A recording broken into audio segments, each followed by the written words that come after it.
Bueno, entonces seguimos con esa breve historia de los derechos humanos y los derechos de la naturaleza y nos vamos a ubicar entonces en esa antigüedad, pero para hablar desde el pueblo griego y romano y de qué forma entonces han aportado en algo a esa breve historia de los derechos humanos.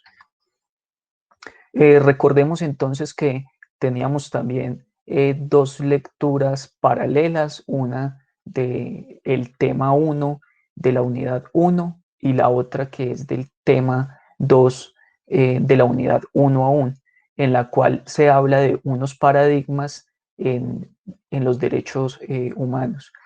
Para este caso entonces voy a retomar este esquema que he elaborado a partir de esa lectura donde se habla de unos paradigmas y unos sujetos de derecho en esa edad antigua.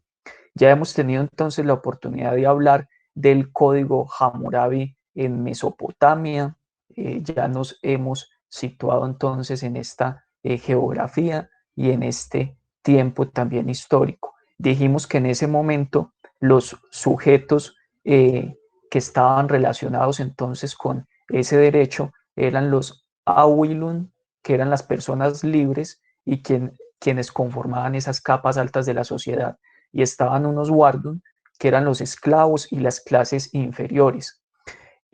Lo que hacía entonces ese paradigma del derecho en ese momento, aparte de fundamentarse sobre creencias religiosas, sobre un paradigma, diríamos también, teocéntrico, eh, lo que hacían era otorgar privilegios y sanciones desiguales entre las clases, ¿sí? Entonces no se aplicaba ese principio o criterio de igualdad que, digamos, nos va a legar la modernidad. Dijimos también entonces que en ese Antiguo Testamento con el pueblo judío también teníamos unos sujetos y esos sujetos de ese derecho desde el Antiguo Testamento para el pueblo judío tenía que ver con unos reyes, con un pueblo y con el extranjero. En este caso entonces el derecho del pobre se incluía también a viudas, huérfanos, forasteros y esclavos. Eh, en este caso, entonces, la justicia y la equidad tratarán entonces de hacer parte del derecho. Ya hemos hablado también en otras sesiones de qué forma esa tradición judeocristiana va a alimentar nuestra concepción occidental y también muy moderna respecto a la dignidad humana. Y por eso vamos a encontrar también algunos pasajes en ese Antiguo Testamento que van a hablar sobre la justicia y la equidad, pese a que se puedan encontrar otros fragmentos que disuelvan estas palabras.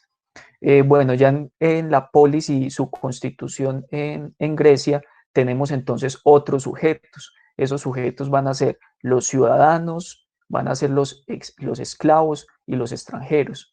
En este caso, el sujeto de ese derecho, pues principalmente es el ciudadano, quien es el que tiene el derecho de participar en ese poder deliberativo o judicial en esas polis, ¿cierto? En esas ciudades-estado.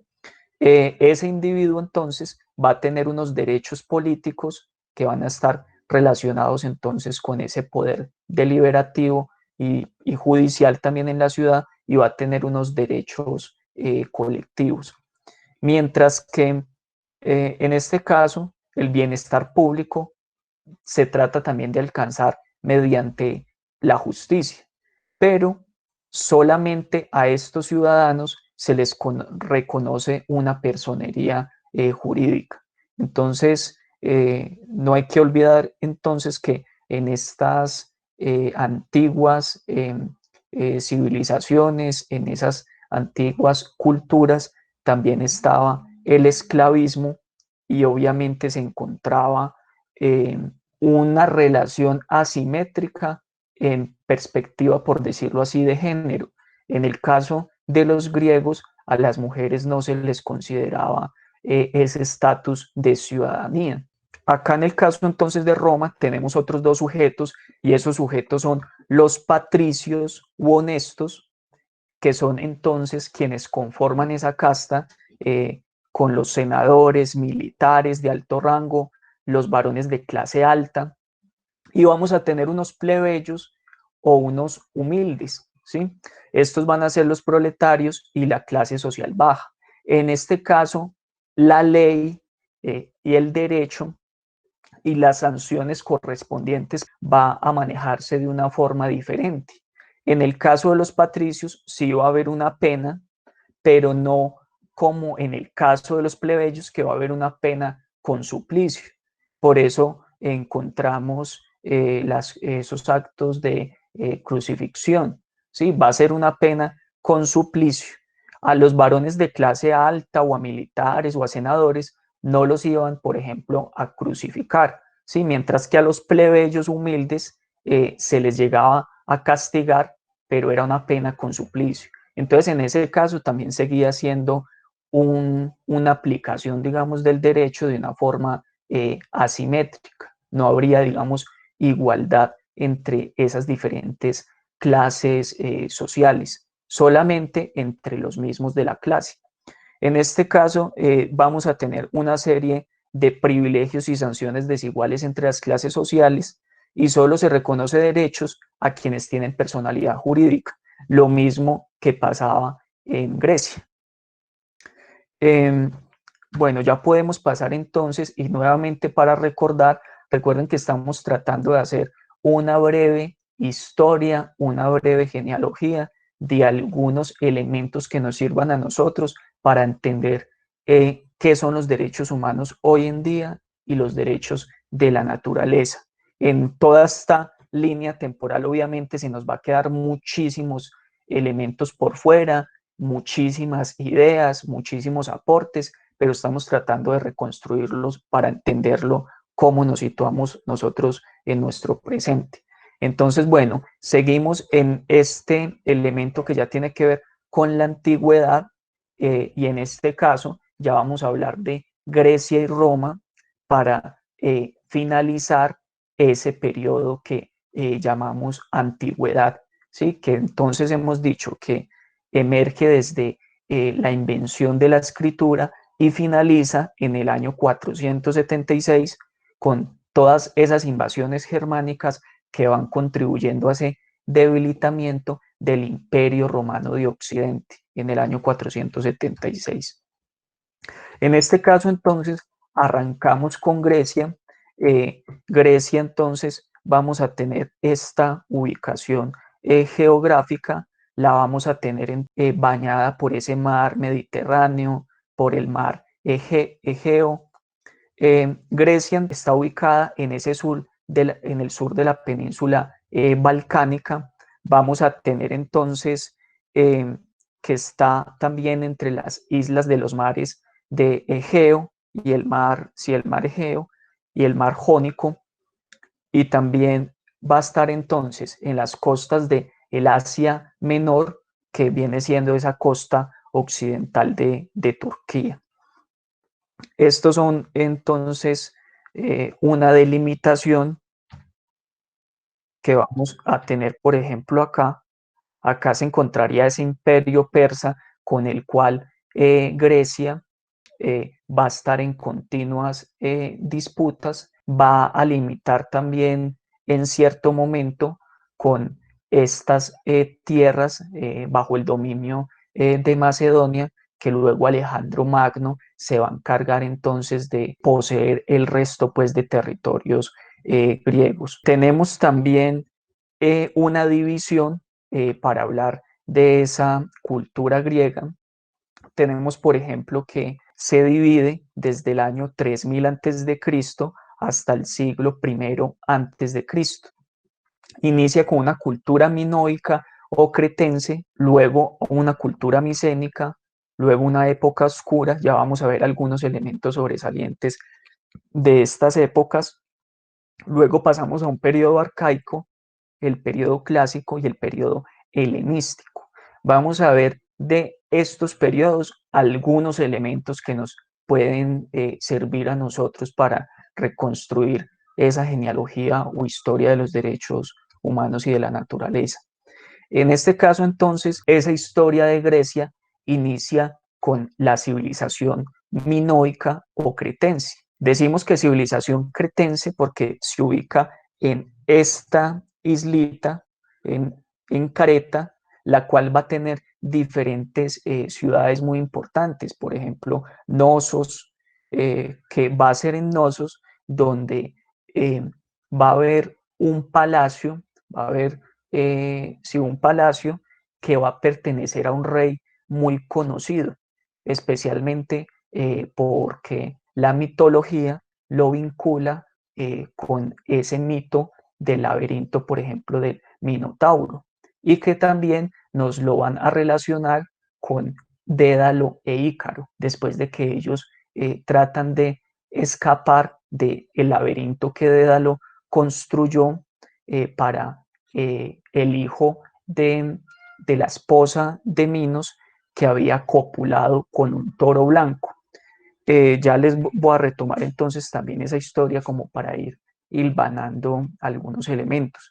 Esa civilización entonces se le llama también minoica porque está relacionada con ese rey, ¿sí? Con Minos. Tenemos entonces esa civilización minoica o cretense que está entre el año 3000 y el 1500 antes de Cristo. Esta sería toda la zona de influencia de esa civilización minoica o cretense. Todo este círculo morado, estos serían esas ciudades donde se encontrarían los palacios minoicos y tendríamos una serie de rutas comerciales de esta civilización. Entonces, si vemos, son unas rutas comerciales que salen de esa zona de influencia, ¿sí?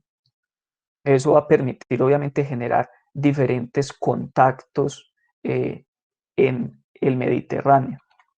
Bueno, Creta fue el lugar que hacia el año 2700 antes de Cristo se desarrolla entonces en ese lugar la cultura minoica, principalmente comercial y encabezada por los aqueos. Este entonces es el palacio de Nosos. Este es el Palacio de Nosos. Aquí hay, digamos, como una reconstrucción de cómo pudo haber sido ese palacio en ese momento. Y estas son las ruinas que se encuentran entonces en Creta de ese palacio. Tenemos entonces dos versiones respecto a Minos. Nos dicen que es posible que fueran dos reyes diferentes.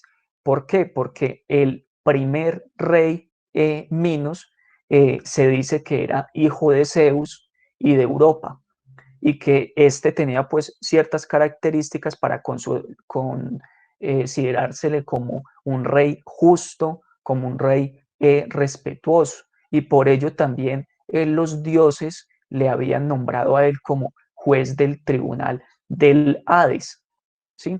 Entonces, bueno, se dice también que este rey Minos estaba por periodos de alrededor de 9 meses en Nosos y los otros meses se iba a un monte, se iba y se encerraba y entonces Zeus empezaba a decirle cuáles serían las mejores formas de gobernar su ciudad. Entonces se dice también que de esta forma, vía, digamos, un paradigma, por decirlo así, teocéntrico del derecho, era la forma mediante la cual Minos eh, justificaba la forma de gobernar en Nosos, ¿sí? Otro elemento, entonces, para destacar acá es que también se dice que el segundo Minos, que sería más o menos como el nieto del primer rey Minos, es al cual nosotros lo relacionamos con la construcción del laberinto del Minotauro, con el mito de Dédalo e Ícaro. Recuerden ustedes que Poseidón le dice a ese rey Minos que sacrifique aquello que emerja en ese momento del mar. Entonces lo que emerge del mar es un toro blanco y entonces al rey Minos le parece que ese toro blanco es muy bello, que es un gran espécimen y que no es necesario sacrificarlo. Entonces, ¿qué pasa? Que lo deja pastando en sus tierras y luego su esposa, Pasífae, lo que hace es que le pide a ese gran constructor que era Dédalo que le construya algún artefacto para ella poder copular con el toro blanco. Ella se sentía muy atraída sexualmente por ese toro. Entonces lo que hace Dédalo es construirle una especie de disfraz en madera parecido al de una vaca para que ella se meta en esa armadura, en ese traje y pueda el toro entonces copular con ella. El asunto entonces es que el toro logra montarla y a raíz de esa copulación ella queda preñada de ese minotauro. Lo que hace entonces luego ese rey Minos es solicitarle a Dédalo que construya un laberinto para que quede encerrado allá el minotauro. Sabemos que luego Dédalo va a tratar de escapar con Ícaro, su hijo, de allá, de ese lugar. Se construyen entonces un par de alas para cada uno, las cuales unen las plumas con cera. Y entonces, bueno, Dédalo le dice a su hijo que no suba tanto, que no ascienda tanto, porque se va a acercar muchísimo más al sol y este va a derretir la cera que fijaba sus plumas y que podría caer, que conservara una distancia prudente entre el sol y entre el mar, para que tampoco el agua fuera a mojar sus plumas e impidiera que pudiese sobrevolar. Lo que pasa entonces es que la imprudencia de ese hijo lo hace ascender muchísimo más, acercarse más al sol, entonces este le derrite la cera que fijaba las plumas y este cae desbocado al mar. Ese mito le aporta, digamos, también a esa tradición occidental relacionada con los derechos de la naturaleza, en el sentido de que va a servir como un mito para explicar la crisis del pensamiento occidental relacionado con la ciencia y la tecnología y la imprudencia que ésta puede llegar a acompañarles también cuando no hay, digamos, una actitud tranquila, una actitud pausada respecto a lo que se puede hacer con los conocimientos científicos y tecnológicos, y que ello emerge de una separación que hemos hecho entre la naturaleza y la cultura, entre considerarnos nosotros como unos seres especiales que pueden entonces gobernar, dominar las leyes del cosmos, las leyes del universo, las leyes de la naturaleza. Entonces, que esa soberbia por tratar de entender esas leyes de la naturaleza pueden conducirnos a nosotros como civilización o como cultura a una caída al mar como lo hizo Ícaro. ¿Sí? Entonces, ese mito nos ha servido también en Occidente para comprender cuáles son esos peligros a los cuales nos vemos nosotros arrojados por esa imprudencia que podemos tener respecto a los conocimientos que generamos, que producimos respecto a la naturaleza. Sin embargo, lo más importante en este momento, en esta época de esta civilización minoica, tiene que ver entonces con que el rey Minos, el primero, ¿sí? Porque recuerden que el segundo que se relaciona con el mito del Minotauro y de Dédalo e Ícaro podría llegar a ser más bien el nieto de este primer rey Minos, al que se le considera hijo de Zeus y un muy buen gobernante. Entonces, ¿qué es lo que le aporta a este rey Minos? Pues que con sus leyes va a servir también de inspiración para el resto de la cultura griega.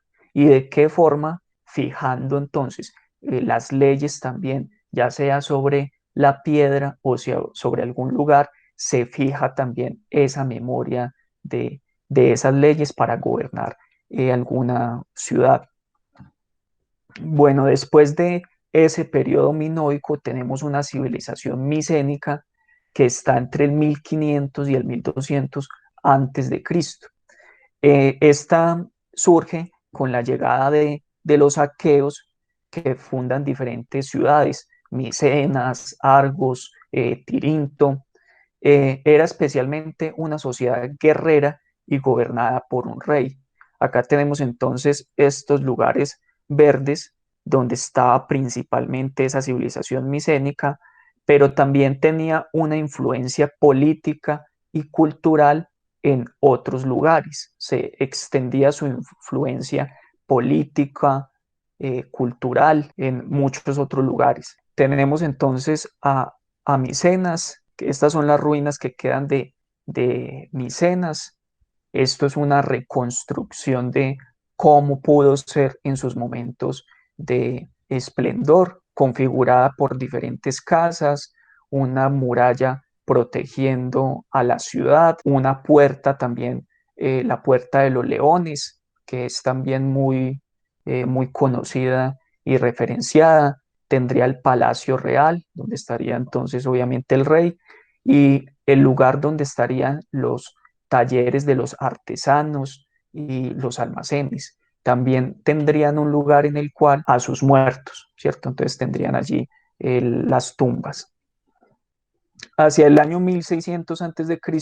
se establecen en el continente, y en el 1200 a.C., otro pueblo también de origen griego, los dorios, se apoderan de Grecia y derrotan a los micénicos, ¿sí? Entonces los dorios derrotan a los micénicos y también pues se funden culturalmente y políticamente con estos micénicos. En este periodo se atribuye también la historia relatada por Homero en la Ilíada. Esta es una de esas cerámicas típicas en Grecia, donde también van relatando gráficamente fragmentos de esos mitos. En este caso se encuentran jugando a los dados Ajax y Aquiles. Ajax y Aquiles se encuentran ahí jugando. Fue entonces con los dorios con los que se reconoce que hay un proceso de retroceso cultural al que se llama el periodo oscuro. Y sus principales ciudades fueron Corinto y Esparta. Se dice que periodo oscuro porque no hay mucho documento que pueda darnos una imagen más fiel y detallada de lo que pudo acontecer en ese periodo oscuro. Entonces, bueno, esa época oscura se suele situar entre el 1200 y el 800 antes de Cristo, y gracias entonces al dominio del hierro se logran imponer sobre el resto de pueblos, ¿sí? Gracias entonces a dominar el hierro. En esta época oscura entonces hay una decadencia social, una crisis económica y la aparición de diferentes comunidades aisladas. Eso entonces sirve también para qué, para entrar ya en esta época arcaica que sería entre el siglo octavo y el siglo sexto antes de Cristo. En este momento, en esa época arcaica, la forma de gobierno podríamos decir que es una oligarquía. El poder entonces se centra en unas pocas manos. Ese concepto de oligarquía está relacionado con el de una aristocracia. Y esa palabra aristoi, que conforma esa palabra aristocracia, significa los mejores. Recuerden que esa terminación, ese vocablo de cracia que acompaña democracia, aristocracia, significa gobierno, cracia, kratos. Entonces, la aristocracia sería el gobierno de los mejores, mientras que democracia sería el gobierno del pueblo. Bueno, en este caso proliferan las ciudades, las polis. Se dice que en ese momento existían más de 200 y las más destacadas eran Esparta y Atenas, y gracias a Atenas se va a desarrollar lo que nosotros conocemos hoy en día como democracia y que va a ser una de las formas de gobierno que va a acompañar el desarrollo de los derechos humanos y que va a permitir también que en democracia se den discusiones para que construyamos leyes, normas que nos permitan también tener una relación diferente con la naturaleza, con nuestros ecosistemas.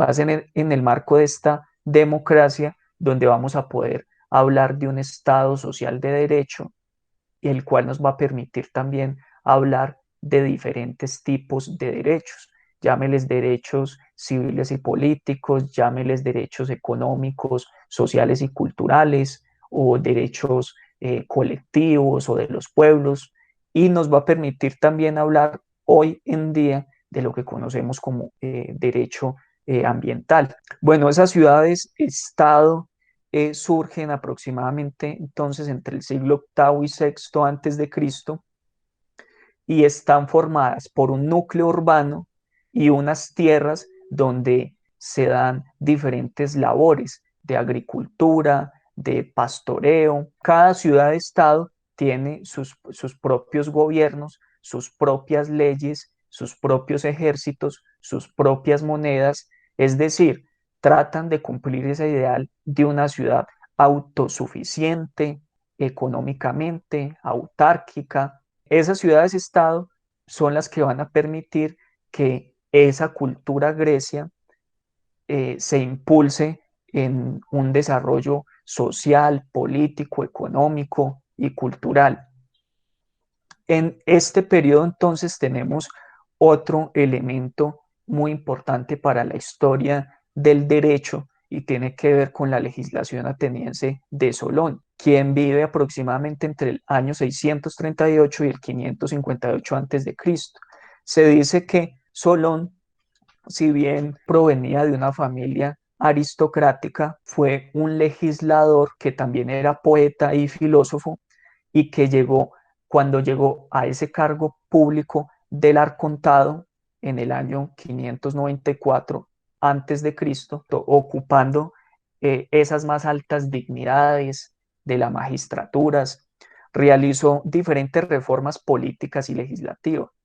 Y pese a que provenía de la aristocracia, él supo también responder a una época en la cual los elementos que abundaban era una pobreza y una desigualdad social.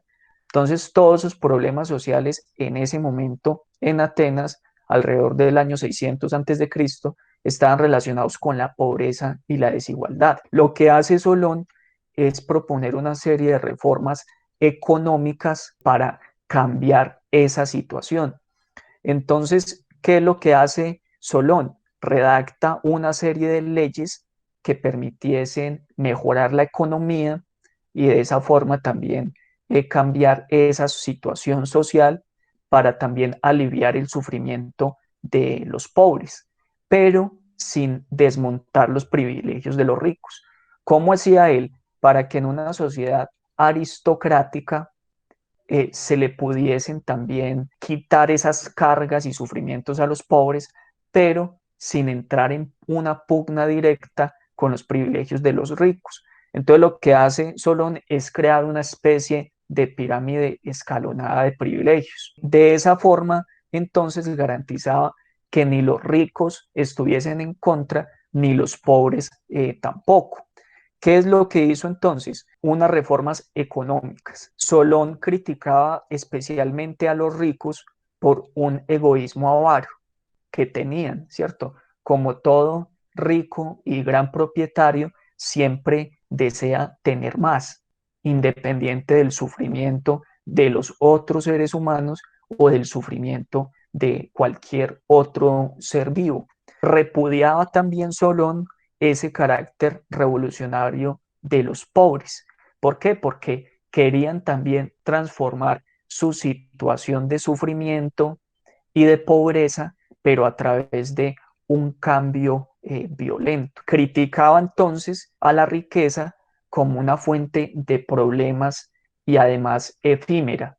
Entonces, tal vez esa forma de concebir la vida, esa forma de ver la riqueza, fue lo que le permitió a Solón hacer una serie de reformas económicas que permitió que ese sistema democrático que se iba a ir forjando en Atenas fuera posible. ¿Sí? ¿Por qué? Porque contribuyó a crear a un campesinado libre que formaría la base de ese sistema democrático. Entonces, bueno, ¿qué es lo que hace? Propone que la ciudadanía también la tengan los artesanos. Les dice entonces a los artesanos que estaban en otras regiones que por qué no se mudan para Atenas, que se establezcan allí con sus familias. ¿Y eso con qué intención? De tener obviamente más mano de obra, pero especialmente pues artesanal, que pudiesen fomentar la producción artística y de cerámica.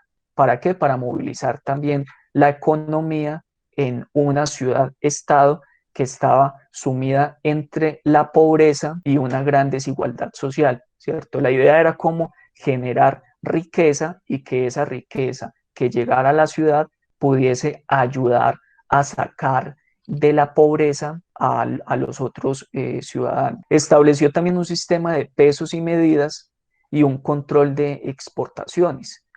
En ese caso, al hacer un control en ese sistema de pesos y medidas, incidía también de forma positiva en un desarrollo comercial. En el caso del control de exportaciones, lo que hacía era que fomentaba el cultivo tanto del olivo, pero para que ese grano de olivo se consumiese en la misma ciudad y que no se exportara.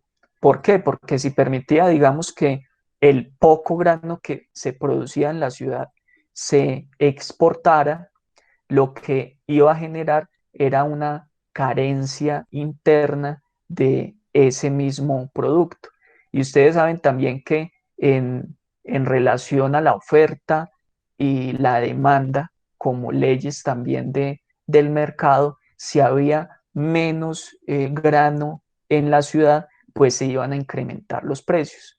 Y si se encuentra en una sociedad en la cual hay mucha pobreza y desigualdad, pues sus ciudadanos pobres no iban a poder acceder tan fácilmente al grano. Y pues obviamente quienes iban a exportar el grano, pues iban a ser esos grandes terratenientes de la aristocracia que no iban a estar pensando tanto en el bien común de la ciudad, sino que iban a pensar era en generar riquezas para ellos. Entonces, por eso controló las exportaciones. Pero se le reconoce principalmente porque lo que hace es abolir la esclavitud por deudas. En ese momento lo que pasaba era que quienes tenían alguna deuda y no tenían cómo pagarla en ese momento, lo que hacían era entregarse ellos como esclavos. ¿Sí? Entonces lo que hace Solón es abolir la esclavitud por deudas. Aparte de que da esa abolición, lo que hace es primero proferir que esa medida de abolición de la esclavitud por deudas es retroactiva y proyectiva. Es decir, que mediante esa ley libera a todos los que en el pasado habían caído en ese tipo de esclavitud y también a todos los que faltaran todavía por pagar sus deudas y estuviesen, digamos, también en peligro de caer en esclavitud o fuesen a caer en esclavitud por algún tipo de préstamo. La preocupación en este caso de Solón no fue solamente mirar en la ciudad-estado quiénes eran esclavos por deudas, sino que mirar quiénes de esos atenienses los habían vendido y estaban por fuera de Atenas y lo que hacía era tratar de encontrarlos, los liberaba y los colocaba nuevamente como ciudadanos libres en Atenas. Entonces digamos que ese fue también un gesto muy querido en ese momento por parte de los atenienses.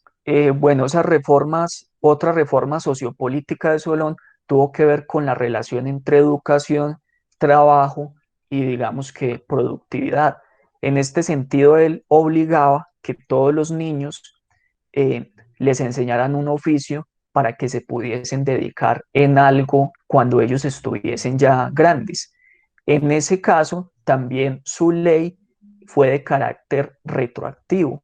Es decir, si antes de la ley habían individuos que sus padres, sus familias y que ese mismo Estado no permitió una serie de condiciones para que estos individuos estudiaran y pudiesen ejercer un oficio en sus vidas, pues lo que hacía era entonces eximirlos de una obligación legal de cuidar a sus padres cuando fueran viejos. Recuerden ustedes que hoy en día también, si uno revisa, por ejemplo, el Código Civil, se va a decir que tanto los padres con sus hijos tienen una obligación por principio de responsabilidad y de solidaridad, pues obviamente, y los padres pues tienen que responder pues por sus hijos, pero también aplica en sentido contrario. Los hijos tienen que responder por sus padres, por ese principio también de solidaridad cuando sus padres estén viejos. Pero acá lo que hace Solón es decir, si a ese individuo ni los padres ni la sociedad les permitió tener algo, un oficio, no les permitió educarse para ejercer un oficio, pues entonces ellos no tienen ninguna responsabilidad con sus padres, ¿sí? ¿Eso por qué? Porque eso también iba a estimular lo siguiente. Él concede al Consejo del Areópago el poder para inspeccionar los medios de vida de cualquier ciudadano. ¿Y eso con qué objetivo? De castigar a los que descubrieran si carecían de ellos. ¿Y por qué? Porque eso estimulaba entonces que los ciudadanos libres de Atenas tuviesen un trabajo y que lo tuviesen que ejercer, porque ejerciendo su trabajo iban a tener unos medios de vida y no iban a estar sumidos en la pobreza. Y para poder tener un trabajo, ese ciudadano libre, pues iba necesariamente que formarse, estudiar, aprender algún oficio. Entonces, digamos que esas eran algunas reformas sociopolíticas que estaban también dirigidas a sacarlos de esa pobreza y desigualdad social en la cual se encontraban. Solón también se atrevió a decir, a decretar, a legislar sobre aspectos relacionados con la familia, la sexualidad y el matrimonio. Pero en este caso tenía también objetivos muy tácticos respecto a lo económico y del poder. En el caso, por ejemplo, de la familia, promulgó una ley que permitía a los varones sin hijos dejar en herencia sus bienes a quien quisiera, en vez de dejarlo a sus parientes más cercanos. ¿Esto con qué objetivo? Que listo, si alguien que no tuvo hijos deseaba dejarle su riqueza a alguien más, pues necesariamente no iba a seguir concentrada la propiedad y la riqueza en unas solas familias, sino que posiblemente esa riqueza podría trasladarse, heredarse a otras personas por fuera de ese mismo núcleo familiar, reduciendo con eso tal vez la concentración del poder y de la riqueza en algunas familias.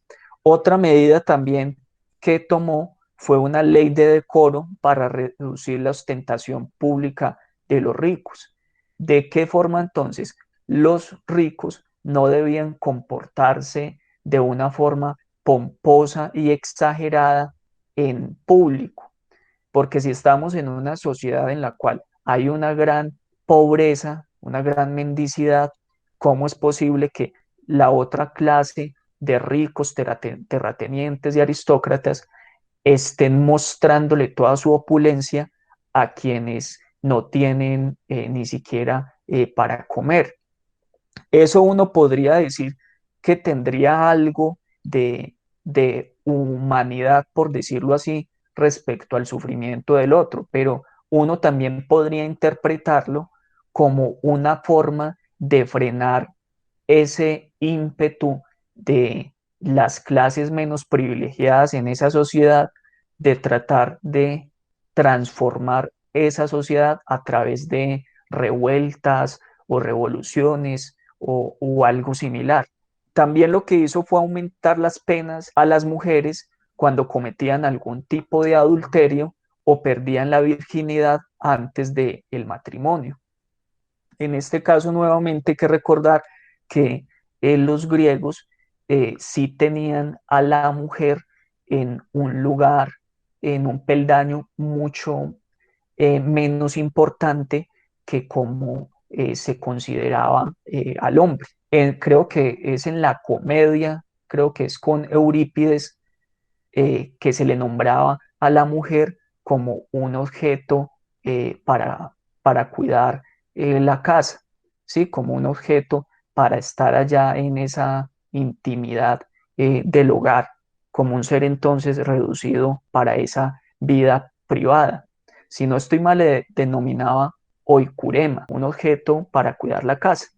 También se conoce a Solón por un supuesto decálogo, y entre ese decálogo hay algunas sentencias como ten por más fiel a la probidad que el juramento, piensa en acciones ilustres, no hagas amigos de presto, ni dejes lo que ya hubieres hecho, manda cuando hubieres ya aprendido a obedecer, no aconsejes lo más agradable, sino lo mejor, toma por guía la razón, no te familiarices con los malos, venera a los dioses y honra a los padres. ¿Cierto? Una serie también de sentencias que se van a relacionar con esa concepción también del derecho, del equilibrio, de la medida que se supone que debería caracterizar a un buen gobernante, a un buen ciudadano. Bueno, vamos acá más rápidamente con la expansión griega, algunas de sus causas. Entre ellas tiene que ver con el crecimiento de la población en las polis. Eso les lleva a tener una necesidad de más tierras, lo que hace entonces que se vayan también expandiendo. Hay una gran abundancia de productos artesanales que les va a permitir tener más intercambios comerciales con otros pueblos y con entre las ciudades-estado. Va a haber una necesidad de tener más metales y materias primas para abastecer a todas esas ciudades. Se da entonces también una producción de vino y aceite destinada a la exportación. Estos van a ser algunos de los productos más importantes para su economía, ya que solían ser unas tierras muy áridas y secas. Hay un desarrollo de las técnicas de navegación con nuevos tipos de naves también. Esas colonias que se van a ir formando con esa expansión y crecimiento van a ser comunidades independientes y van a tener una función económica y de punto de contacto muy importante, porque facilitan el transporte y el comercio y además va a suministrarles recursos para la defensa de esas mismas colonias y pues obviamente de esas ciudades, estados principales. Estas son algunas de las rutas que tuvieron entre el año 750 y 650 a.C., hacia el oeste principalmente, llegando a Italia, Francia y a la península ibérica. Mientras que entre el año 650 y 550, esas rutas se dan especialmente hacia el este, instalándose entonces en las costas del Mar Negro. Bueno, después de esa época de la que estábamos hablando, llegamos a esta época clásica en la cual dos grandes ciudades-estado van a ser las más representativas, Atenas y Esparta. Estas dos van a ser un factor de desarrollo económico para toda Grecia. Ambas ciudades-estado Atenas y Esparta van a ir absorbiendo poco a poco a sus vecinos más cercanos en una confederación, quienes Atenas y Esparta pues van a ser quienes la dirijan. Entre Atenas y Esparta va a haber conflictos constantes. Esparta es un estado militarizado y aristocrático y ejerce un poder estricto sobre los súbditos, mientras que Atenas se supone que gobernaba de una forma contraria y lo hacía basada en unos acuerdos y de una forma pacífica. ¿Qué particularidades se tuvo en algún momento entre Atenas y Esparta? Que van a aliarse para combatir en unas guerras médicas, que fue la guerra que ellos tuvieron, esa confederación, con los persas. Los persas fueron un rival, un enemigo constante de Grecia. Entonces, en cierto momento, Atenas y Esparta se unen para pelear contra los persas. Después de ese conflicto de las guerras médicas, Atenas se convierte en una potencia hegemónica con la Liga de Delos. ¿Qué pasa entonces después? Que entre Atenas y Esparta se da una guerra muy famosa que es la guerra del Peloponeso, sobre la cual también va a escribir Tucídides, una especie de historia del tiempo presente en la cual él estaba viviendo. Esa acaba con la derrota de los atenienses y entonces Esparta se convierte en una potencia hegemónica. Fíjense en que una de las características entre esas ciudades-estado griegas, todos eran griegos, hablaban una misma lengua, tenían unos mismos dioses, tenían elementos culturales muy similares, pero vivían en continuas guerras entre las mismas ciudades-estado. Por eso, por ejemplo, los Juegos Olímpicos era un lapso en el cual se daba una especie de paz entre las diferentes ciudades-estado para poder que desarrollaran los Juegos Olímpicos. Y representantes de diferentes ciudades-estado iban a Olimpia precisamente a confrontarse entre ellos, pero ya no de una forma bélica, sino a través de el deporte. Pese a eso, a esos intentos bellos como los Juegos Olímpicos, lo que eh, predominaba en ese ambiente era un ambiente bélico y también muy conflictivo. Entonces, bueno, los atenienses consolidan la democracia como un sistema político y se convierten en esa potencia política y militar de la Helade. Es la edad pues como de oro de Atenas, pero principalmente bajo la dirección de Pericles, el cual va a ser reconocido obviamente como ese, ese gobernante que le dio forma a ese sistema democrático. La estructura social de Grecia estaba polarizada prácticamente entre quienes eran ciudadanos y quienes eran no ciudadanos. Los ciudadanos obviamente eran griegos, tenían que, en el caso, por ejemplo, de una ciudad-estado como Atenas, tenían que haber nacido en Atenas, ¿sí? Ser atenienses, hijos de padre y madre, pues, atenienses, tener propiedades, ¿cierto? Tener recursos, por lo menos, para tener unos medios de existencia mínimos que no les permitiese caer en la esclavitud por deudas o caer en cualquier tipo de esclavitud, ¿cierto? Entonces, por eso necesitaban unos mínimos de vida necesarios también para conservar esa ciudadanía. Obviamente tenían que ser hombres y mayores, pero había todo un proceso de educación que culminaba cuando ellos terminaban su periodo militar, ¿cierto? Como una especie de prestar un servicio militar. Cuando finalizaban ya esa fase, ya podían entonces ejercer su ciudadanía. Los no ciudadanos eran mujeres extranjeros y los esclavos. Estos extranjeros podrían ser espartanos, podrían ser de Macedonia, podrían ser de cualquier otro lugar de Grecia, pero si se encontraban en Atenas, pues ellos iban a ser extranjeros de esa ciudad-estado. Entonces, por ello, no iban a poder ser ciudadanos.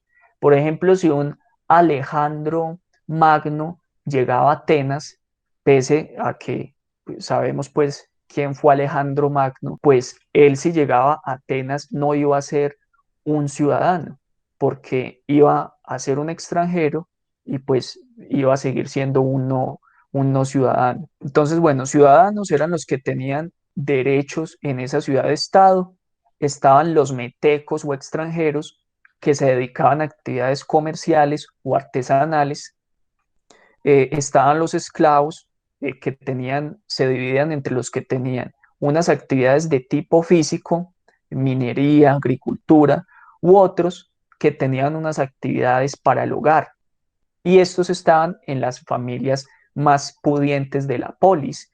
Digamos que cuando hablamos de esclavos en esas ciudades, estado de Grecia, por ejemplo en Atenas, no, que no se nos venga solamente la figura de una persona en harapos, con pocos medios de existencia para vivir. Acá entre los esclavos también habían, digamos, algunas gradaciones.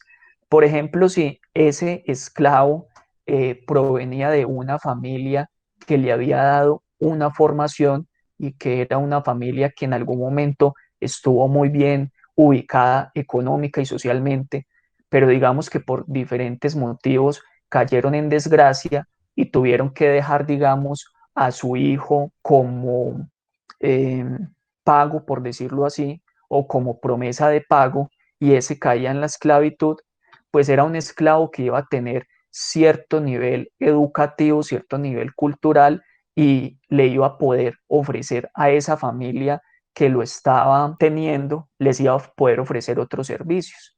Por ejemplo, en Atenas estaban algunos que ejercían su función de pedagogos, ¿sí? Aquellos que cuidaban a los niños. Los pedagogos lo que hacían era que iban con el hijo de su amo, lo acompañaban hasta la escuela y ellos estaban pendientes de la clase, de lo que hacía el niño, y cuando llegaban otra vez a la casa, él podía ayudar al niño en sus quehaceres eh, educativos. ¿Pero por qué? Porque tenía también un nivel de educación que le permitía entender lo que se estaba diciendo, podía también entender lo que se escribía.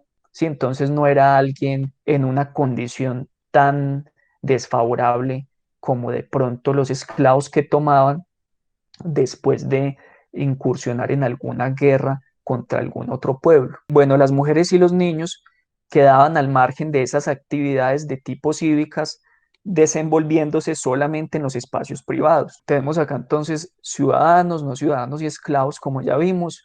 Los ciudadanos tenían entonces unos derechos políticos, los ciudadanos pagaban impuestos, los ciudadanos servían para el ejército, los ciudadanos eran los que se ponían en primera línea para combatir cualquier tipo de conflicto o guerra, para proteger sus intereses. Es algo muy diferente a lo que pasa en las democracias actuales. Fíjense ustedes, si nuestros gobernantes, que son también ciudadanos, ellos estarían en la primera línea del ejército o de la guerra para pelear cualquier tipo de conflicto armado en el cual ellos se consideren que están poniéndose en peligro sus intereses. Piensen ustedes si nuestros gobernantes y grandes empresarios mandarían a sus hijos o se pondrían ellos en el ejército para combatir las guerras que a ellos tanto les gusta estar asusando. Entonces, digamos que en el caso de Atenas no era así. Quienes eran ciudadanos y tenían derechos políticos, pagaban impuestos, ellos no se ponían hacerle el ganso ciego pues a la DIAN como lo hacen algunos hoy en día, y también pagaban entonces su servicio en el ejército. Esos ciudadanos, pues dependiendo de esas condiciones materiales de existencia de cada uno de ellos y de la riqueza que tuviesen, ocupaban diferentes líneas en el combate. Y de acuerdo a esa capacidad adquisitiva, a esa riqueza, pues cada uno de ellos iba a poder armarse de diferentes escudos, de diferentes armaduras, iban a poder montar a caballo, iban a poder tener lanzas, ¿sí? Dependiendo de su nivel adquisitivo, iban a poder también entonces incorporarse de diferente forma en ese ejército. ¿Qué grupos habían entre esos ciudadanos? Aristócratas, mercaderes o campesinos. Los no ciudadanos no tenían derechos políticos, pagaban impuestos y también sirven en el ejército, porque se supone que tanto ciudadanos como no ciudadanos, pues tienen que proteger esa ciudad-estado si en algún momento hay algún ataque o conflicto. Entre estos no ciudadanos van a estar unos grupos que va a ser el de los extranjeros, que van a ser metecos. A los extranjeros en Atenas se les llamaba metecos, mientras que en Esparta se les llamaba periecos. Ellos no van a ser ciudadanos, estos extranjeros, al igual entonces que las mujeres. Y los esclavos, pues ellos no van a tener ese tipo de derechos, ni derechos políticos, ni van a pagar impuestos, ni van a servir en el ejército.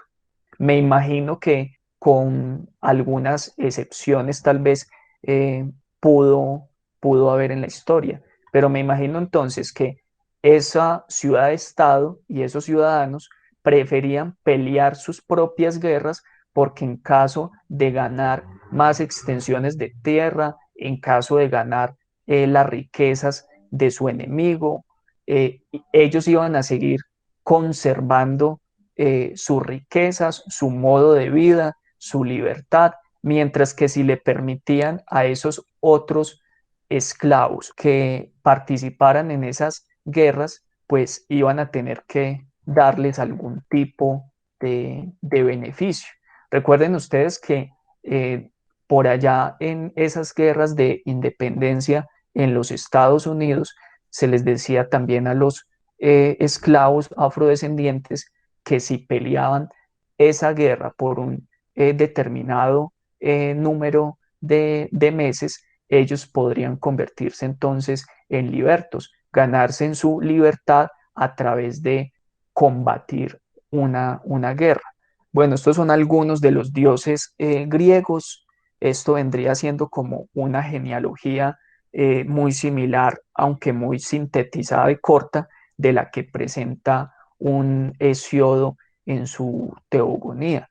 Entonces, algunos de ellos están, por ejemplo, Zeus, como les decía ahorita cuando les hablaba de esa época micénica con el rey Minos, que estaba como mito que Minos era hijo de Zeus y de Europa. ¿Sí? Entonces eso le daba a ese rey Minos una potestad divina para poder gobernar a los hombres. Y se decía entonces que este rey Zeus le decía al rey Minos cuál era la mejor forma de gobernar a los hombres, cuáles podrían ser entonces esas leyes que él podría implementar en Nosos en ese momento. Tenemos otros dioses muy importantes también acá y que van a marcar no solamente un sistema de creencias para los griegos, también este sistema de creencias de los griegos con los dioses les va a permitir a ellos explicar cómo funciona el mundo físico-químico de lo real y cómo funciona también ese mundo de las realidades socioculturales de los seres humanos. Por ejemplo, para explicar los griegos desde su pensamiento mítico, cómo es que se daba las estaciones, cómo se daba la primavera, cómo se daba el verano, el invierno, el otoño, lo que hacían los griegos era acudir a un mito, ¿sí? En este caso, uno de los mitos que nos recuerda en su momento en el libro de las Metamorfosis, Ovidio, en el libro de las Metamorfosis, nos dice, por ejemplo, nos habla sobre el mito de el rapto de Perséfone. Entonces se supone que Perséfone es la hija de Deméter y de Zeus. Deméter se supone que tiene unas funciones que consiste en cuidar de la vida. Ella es una diosa tanto de el nacimiento, el florecimiento y de la muerte, porque sabemos que la vida es cíclica, ¿sí? Nosotros nacimos, crecimos, nos envejecemos y nosotros morimos, pero cuando nosotros nos morimos, estas pieles que nos cubren a nosotros van a llegar a abonar una tierra y va a alimentar a un montón de otros seres y va a seguir la vida floreciendo también a partir de esa muerte. Entonces Deméter, que es esa diosa, se pone muy triste con el rapto de su hija Perséfone. ¿Qué es lo que pasa? Que este señor Hades, que es el rey del inframundo, del Averno, lo que hace es que él ve a Perséfone y como un tío bastante depravado, ve que su sobrina Perséfone se está poniendo muy linda, muy bonita, le quiere hacer la vuelta y lo que hace es que él la rapta. Y Zeus, que es un papá y un hermano, pero más que todo un hermano muy alcahueta y muy machista en ese momento, permite que Hades rapte a Perséfone. Entonces, Perséfone estaba un día buscando unas flores porque le gustaba muchísimo todo lo relacionado con la naturaleza y con el florecimiento pues de la vida. Estaba buscando unas flores, si mal no lo recuerdo, se agacha a tomar un lirio y cuando ella se agacha a tomar el lirio, entonces coge la tierra y se abre, pero el que hace que la tierra se abra es Hades. Y entonces Hades, por esa ruptura de la tierra, toma a Perséfone y se la lleva para el inframundo. Entonces resulta que Deméter se pone muy triste cuando se llevan a su hija Perséfone y sale desesperadamente, como toda mamá, a buscar a Perséfone. No la encuentra y Deméter sigue buscándola, y como Deméter tiene que estar, su función es de cuidar la vida, de los ciclos de la vida, ella descuida esa función buscando a su hija. Entonces en ese momento la tierra se empieza a poner árida, desértica, y eso entonces pone a Zeus en aprietos, porque Zeus también es un dios que, si bien que le gusta un relativo equilibrio, entonces le exige a Hades que le devuelva a la China porque Demeter no quiere hacer nada, está deprimida, y entonces lo que hace Hades es decirle, pues vea, el problema es que Perséfone cuando estaba acá en el Hades, ella tomó uno de los frutos, se lo comió, y cuando alguien se come algún fruto del tártaro, queda vinculado por toda la eternidad al tártaro. Entonces lo que hace Hades, lo que hace Zeus es lo siguiente, dice, listo, Perséfone, mi hija, ya está condenada a estar una temporada en el Averno, en el Hades. Lo que vamos a hacer es que va a pasar una temporada en el Hades y otra temporada en la Tierra con su madre Deméter. De esa forma, los griegos trataban de explicar desde sus dioses algunos fenómenos físico-químicos de la naturaleza, algunos fenómenos que nosotros llamamos naturales. Entonces, ¿por qué se dan las estaciones, la primavera? Cuando Perséfone se va para el Hades, la naturaleza, las flores se ponen muy tristes, se marchitan, pero cuando ella, después de estar un tiempo en el Hades, puede volver a la tierra, la vida otra vez se pone muy feliz, vuelve y florece entonces la vida. De esa forma ellos quisieron explicar entonces la primavera. Otro tipo de explicaciones por parte de la mitología griega abundan, ¿cierto? Para explicar por qué se dio, por ejemplo, la guerra de Troya, cómo interfirieron los dioses en esos asuntos humanos y cómo nos permite a nosotros una narrativa como la de la Ilíada, por ejemplo, no solamente entenderla como un poema de la guerra, como lo propondría Simón Bell, sino también como un poema de la paz, pero ya prácticamente cuando va finalizando, y que también nos permite a nosotros comprender de qué forma la paz es algo difícil, que es algo que se anhela, pero que antes de llegar a ella hay que pasar por un montón de procesos y episodios belicosos, ¿cierto? Pero que sigue siendo de alguna forma bella también. En este momento entonces, con esos dioses griegos, va a empezar también en Grecia a darse una especie como de laicización, por decirlo así, del pensamiento, en el sentido de que se empieza a tratar de explicar el mundo de las realidades socioculturales humanas y del mundo de los fenómenos físico-químicos de la naturaleza a través del logos, del pensamiento.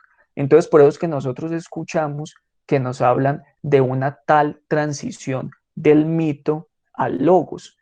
Esa transición también va a afectar la forma como en Grecia se va a concebir las formas de organización social, ya no como un designio de Zeus que le revela, le dona a un rey sobre la forma como debe gobernar esa ciudad, su sociedad, sino que ya empiezan los mismos hombres a comprender que son ellos a través de sus instituciones quienes pueden modificarlas, transformarlas y que son los que pueden tomar las decisiones para emitir algún tipo de ley para su organización social. En este caso, entonces, bueno, las instituciones políticas y los espacios públicos van a estar divididas en los siguientes.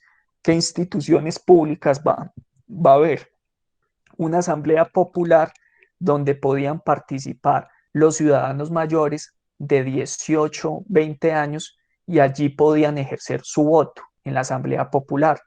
Tenían un consejo, que era el Consejo de los 500, y era este el órgano que se encargaba de ejecutar las decisiones de la Asamblea Popular.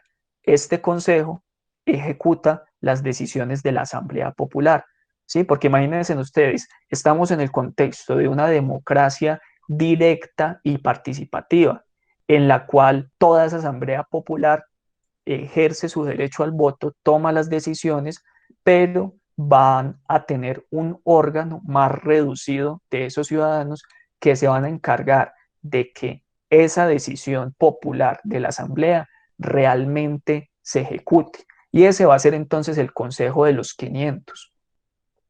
La otra institución política es el arcontado. Ese es entonces el órgano formado por 9 arcontes.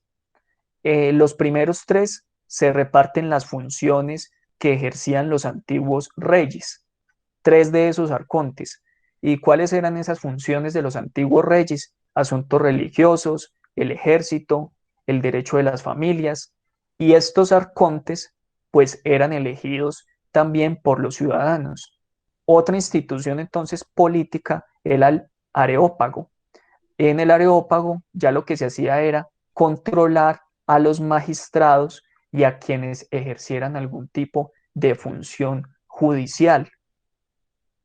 Tenemos entonces acá el Consejo de los 500 ciudadanos, preparan entonces ellos las leyes.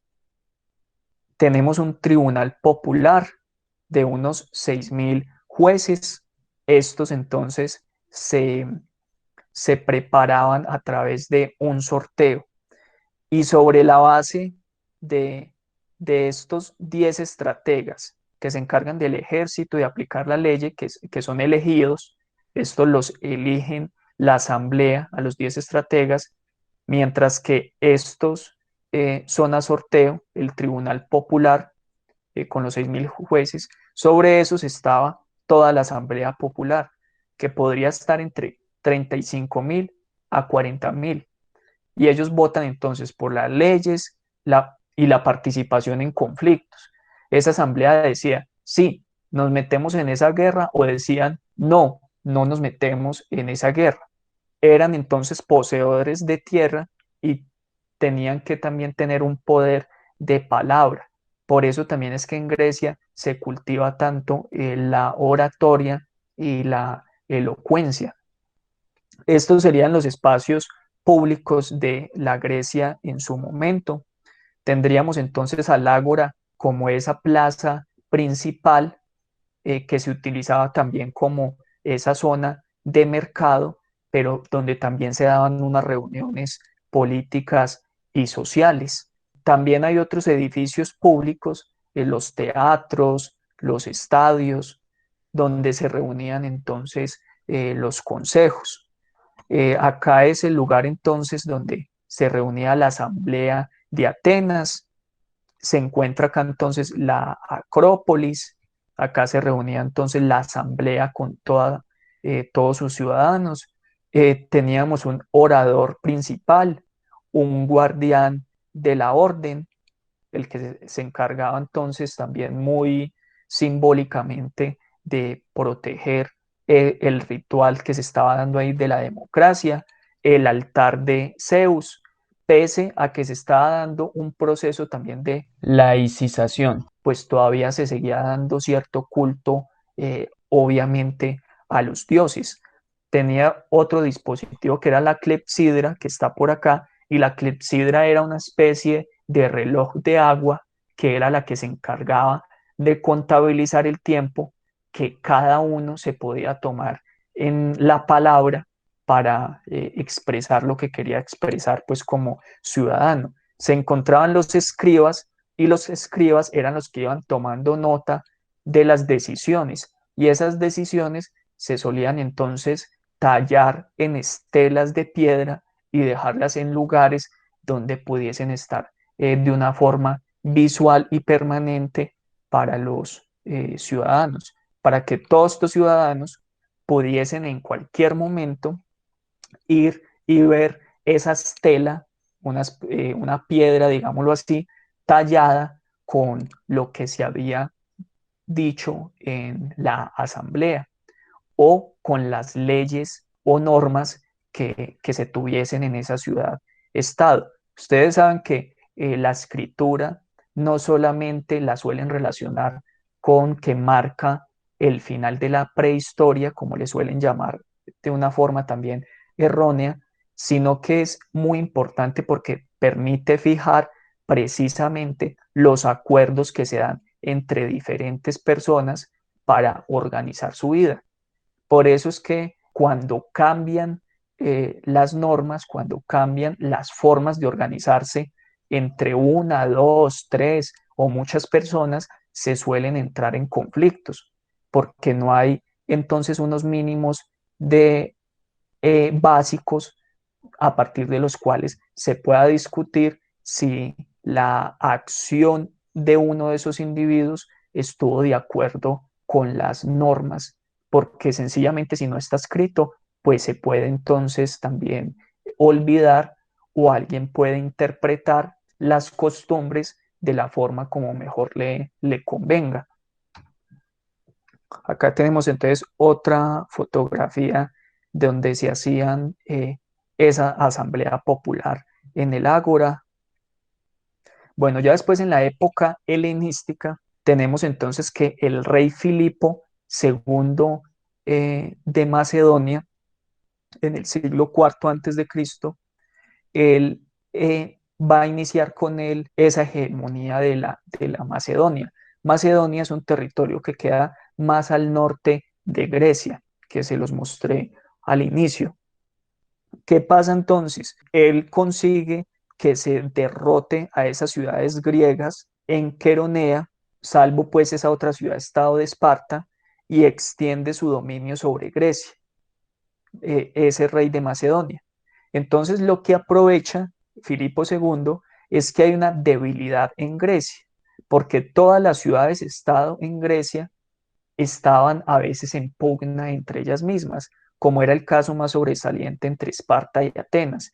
Entonces, Filipo II de Macedonia aprovecha eso y logra anexar a sus dominios a Atenas y a Tebas.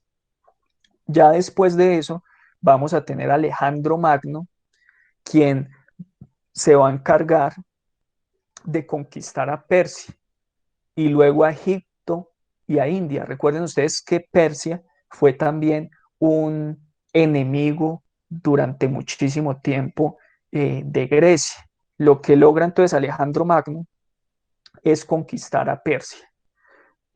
Luego conquista Egipto, parte de la India y pues forma un imperio. Muere entonces Alejandro Magno en el 323 a.C. y cuando muere Alejandro Magno empieza a desintegrarse todo un poder, todo el poder griego. Sin embargo, la cultura griega sigue en toda esa extensión y lugares donde llegó a conquistar no solamente territorios, sino también las culturas con las cuales intercambiaba, ¿cierto? No solamente comercialmente, sino sus creencias, sus dioses, sus formas de organización social. Entonces, bueno, cuando hablamos de helenismo, estamos relacionando un momento histórico en el cual la cultura griega se expande por Asia, por el norte de África, y también se fusiona esa cultura griega con lo oriental. En ese momento entonces hay un esplendor de la cultura en arte, poesía, teatro, ciencia, matemáticas, hay un gran desarrollo urbano, eh, por ejemplo, ciudades como Pérgamo en Turquía o Alejandría en Egipto, donde se va a trasladar de una u otra forma, va a pasar de ser Atenas el centro de esa Helade, el centro en términos culturales, en términos espirituales, en términos de ideas, y va a pasar de Atenas entonces a Alejandría. Por eso es que es muy famosa, por ejemplo, la tal biblioteca de Alejandría, ¿cierto? En Egipto. Bueno, entonces, como les decía, Alejandro Magno fue el hijo de Filipo II, creó un gran ejército, derrotó a muchos de los enemigos de los macedonios y también obviamente de los griegos, conquistó Persia, Oriente Medio, India, Egipto, y ya después, cuando Alejandro Magno muere, todos los generales de ese gran ejército que requirió empiezan a dividirse en esos territorios y se convierten ellos en monarcas autoritarios, tienen numerosos funcionarios y un gran ejército, pero siguen conservando la cultura y la lengua griega. Acá tenemos el reino de Macedonia a la muerte de Filipo II, el padre de Alejandro Magno, que muere en el 336 a.C. En este momento entonces vemos cómo el reino de Macedonia, encontrándose acá, tiene diferentes territorios dependientes. Acá se encontraba ese imperio persa, también un gran territorio y extensión que va a ser capturado y tomado por ese imperio que se construye con Alejandro Magno.